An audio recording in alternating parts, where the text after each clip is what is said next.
Class 9 Bangla তোমাদের রাধারানীটা আমি পড়াচ্ছিলাম। রাধারানীর ওই রাধারানী গেছে মাহেশের রথের মেলায় বনফুলের মালা গেঁথে বিক্রি করতে, কিন্তু বৃষ্টি এসে যাওয়ায় সে মালা ভেঙে গেছে এবং রাধারানীর মালা বিক্রি হয়নি। এবার সে কাঁদতে কাঁদতে বাড়ি ফিরছে। দেখো, এখান থেকে এবার আমাদের শুরু হবে। অন্ধকার, পথ কর্দমময়, পিচ্ছিল, কিছুই দেখা যায় না, তাহাতে মুষলধারে শ্রাবণের ধারা বসিতেছিল। মা তার অন্নাভাব মনে করিয়া তদ অপেক্ষা রাধারানীর চক্ষু বাড়ি বর্ষণ করিতেছিল।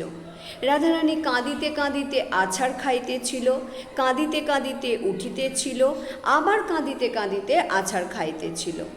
দুই গণ্ড বিলম্বী ঘন কৃষ্ণ অলকাবলী বহিয়া, কবরী বহিয়া, বৃষ্টির জল পড়িয়া ভাসিয়া যাইতেছিল। তথাপি রাধারানী সেই 1 পয়সার বনফুলের মালা বুকে করিয়া রাখিয়াছিল, ফেলে নাই। তাহলে আমরা প্রথমেই জেনেছি এই লেখাটা সাধু ভাষায় লেখা হয়েছে।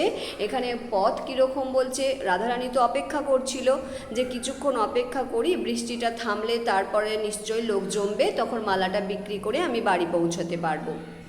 কিন্তু রাধারানীর সে আশা পূর্ণ হয়নি, বৃষ্টি থামেনি। এই সব করতে গিয়ে তার কিন্তু বেশ কিছুটা সময় চলে গেছে এবং সূর্যের আলো ডুবে গিয়ে অন্ধকার নেমে এসেছে। একে অন্ধকার, তার মধ্যে বৃষ্টি পড়ছিল, পথ কাদায় ভর্তি, পিচ্ছিল হয়ে গেছে, কিছু দেখা যাচ্ছে না, আর বৃষ্টি তো ঝরেই যাচ্ছে, শ্রাবণের বৃষ্টি। তার মধ্যে মাতার যে অন্নাভাব, মাতার যে পথ্যটা কিভাবে সে জোগাড় করবে, এইটা ভেবে তার চোখ আরও বাড়ি বর্ষণ করছে। রাধারানী কাঁদতে কাঁদতে ফিরছে। এখানে দেখো, দুই গণ্ড বিলম্বী, গণ্ড মানে কি গাল, গাল বেয়ে, ঘন কৃষ্ণ অলকাবলী, অলকাবলী মানে চুলের গুচ্ছ, চুলের গুচ্ছ বেয়ে, কবরী বহিয়া মানে চুলের বেনি, বেনি বেয়ে বৃষ্টির জল পড়িয়া ভাসিয়া যাইতেছিল। তবুও তখনও রাধারানী কিন্তু বনফুলের মালাটা ফেলেনি, সে তখনও রেখে দিয়েছে তার সঙ্গে। এমতো সময় অন্ধকারে অকস্মাৎ কে আসিয়া রাধারানীর ঘাড়ের ওপর পড়িল। এরকম সময় অন্ধকারে হঠাৎ কে একজন, সেও অন্ধকারে আসছে, হঠাৎ রাধারানীর ঘাড়ের কাছে এসে পড়েছে। রাধারানী এতক্ষণ মনে কষ্ট হচ্ছিল, সব কিছু পরিস্থিতি বিপক্ষে যাচ্ছে, সব কিছু ভেবে কষ্ট হচ্ছিল, কিন্তু কাঁদছিল, বেশ কষ্টে সে কাঁদছিল, কিন্তু উচ্চস্বরে কাঁদেনি। কিন্তু যেই কেউ একজন এসে ঘাড়ের ওপর পড়ে গেছে, ও তখন ভয়ে উচ্চস্বরে কেঁদে উঠেছে। যে ঘাড়ের ওপর আসিয়া পড়িয়াছিল সে বলিল, কে গা তুমি কাঁদো? পুরুষ মানুষের গলা। বলছে একজন হঠাৎ করে তার ঘাড়ের ওপর এসে পড়াতে রাধারানী বেশ ভয় পেয়ে কেঁদে উঠল। কিন্তু যখন সে পুরুষ মানুষের গলাটা শুনল, পুরুষ মানুষ কি বলল, কে গা তুমি কাঁদো, যখন কথাটা শুনলো তখন তার কি মনে হলো যে এই গলাটা চেনা লোকের নয়, কিন্তু বড় দয়ালু লোকের কথা। তাই সেই কণ্ঠস্বর শুনিয়া রাধারানীর রোদন বন্ধ হলো। তাহলে রাধারানীর রোদন তার কণ্ঠস্বর শুনে বন্ধ হলো কেন? না, সেই কণ্ঠস্বরে এমন একটা কিছু ছিল, তাতে মনে হলো যে এই কণ্ঠস্বর কোনো দয়ালু মানুষেরই হতে পারে। রাধারানীর ক্ষুদ্র বুদ্ধিটুকুতে ইহা বুঝিতে পারিল। তাহলে এইটাও একটা তোমাদের কোশ্চেন আসে ঘুরিয়ে, রাধারানীর ক্ষুদ্র বুদ্ধিটুকুতে সে কি বুঝতে পেরেছিল? রাধারানী রোদন বন্ধ করিয়া বলিল, আমি দুঃখী লোকের মেয়ে, আমার কেহ নাই, কেবল মা আছে। সে পুরুষ বলিল, তুমি কোথা গিয়েছিলে? তাহলে এবার সে জিজ্ঞাসা করছে। রাধারানী বলছে, আমি রথ দেখতে গিয়েছিলাম, বাড়ি যাইব, অন্ধকারে বৃষ্টিতে পথ পাইতেছি না। পুরুষ বলল, তোমার বাড়ি কোথায়? রাধারানী বলল, শ্রীরামপুর। সে ব্যক্তি বলিল, আমার সঙ্গে আইসো, আমি শ্রীরামপুর যাইব। চলো, কোন পাড়ায় তোমার বাড়ি তাহা আমাকে বলিয়া দিও, আমি তোমাকে বাড়ি রাখিয়া আসিতেছি। বড় পিচ্ছল, তুমি আমার হাত ধরো, নইলে পড়িয়া যাইবে। তাহলে সেই ব্যক্তি কিন্তু খুবই দয়ালু ব্যক্তি। সে ব্যক্তি কি বলল যে এত অন্ধকার পিচ্ছল রাস্তা, তুমি যেতে পারবে না, তুমি কোথায় থাকো বলো, আমি তোমাকে বাড়িতে গিয়ে পৌঁছে দিয়ে আসবো, এবং এই কাদায় তুমি যাতে না পড়ে যাও, তুমি আমার হাতটা ধরে চলো। এই রূপে সে ব্যক্তি রাধারানীকে লইয়া চলিল। অন্ধকারে সে রাধারানীর বয়স অনুমান করতে পারে নাই, কিন্তু কথার স্বরে বুঝিয়াছিল যে রাধারানী বড় বালিকা। এখন রাধারানী তাহার হাত ধরায় হস্তস্পর্শে জানিল রাধারানী বড় বালিকা। তখন সে জিজ্ঞাসা করিল যে তোমার বয়স কত?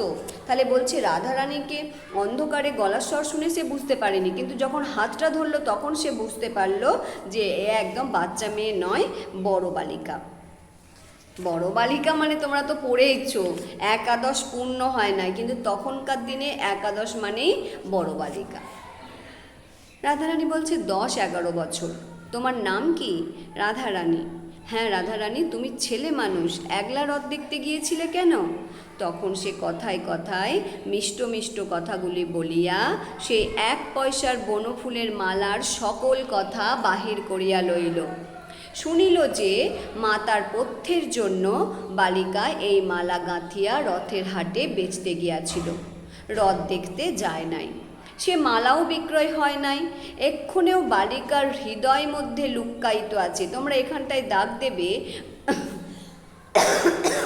সরি, বালিকার হৃদয় মধ্যে কি লুকানো ছিল? একটা বনফুলের মালা। তখন সে বলিল, আমি 1 ছড়া মালা খুঁজিতেছিলাম, আমাদের বাড়িতে ঠাকুর আছেন, তাহাকে পরাইব। রথের হাট শীঘ্র ভাঙিয়া গেল, আমি তাই মালা কিনিতে পারি নাই। তুমি মালা বেচো তো আমি কিনি। তাহলে কি বলছে সে ব্যক্তি? কি বলছে? আমি রথের মেলায় গিয়েছিলাম, একটা মালা আমার প্রয়োজন, কিন্তু তাড়াতাড়ি ভেঙে যাওয়াতে আমি সেই মালা কিনতে পারিনি, তুমি যদি বেচো আমি কিনব।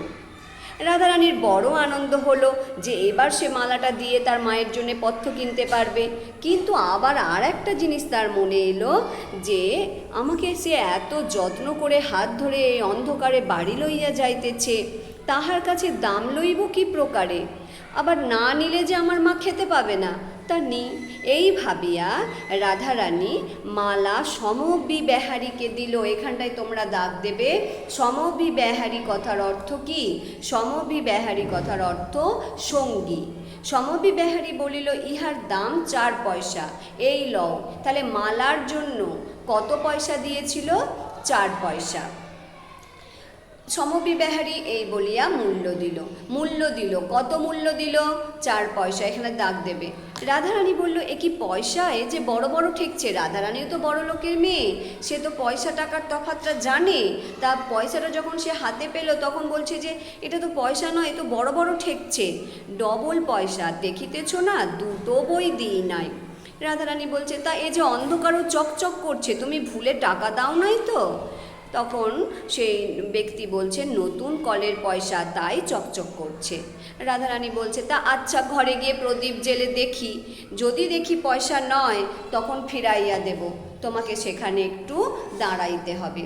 তাহলে এখানে দেখো, ব্যক্তি সহৃদয় ব্যক্তি, সে যে রাধারানীর উপকার করছে, সে শুনেছে রাধারানীর প্রয়োজন এই পরিস্থিতি, তাই সে রাধারানীর উপকার করতে চাইছে এবং সে পয়সার পরিবর্তে টাকাই দিচ্ছে। কিন্তু রাধারানীও তো বুদ্ধি আছে তার, সে হচ্ছে বেশি দূর পড়াশোনা করতে পারেনি, কিন্তু তার বাবা যেহেতু বড় মানুষ ছিলেন, তাহলে সেও এইসব সম্বন্ধে একটু অভিজ্ঞ, তাই তার মনে হয়েছে যে এটা পয়সা নয়, টাকা।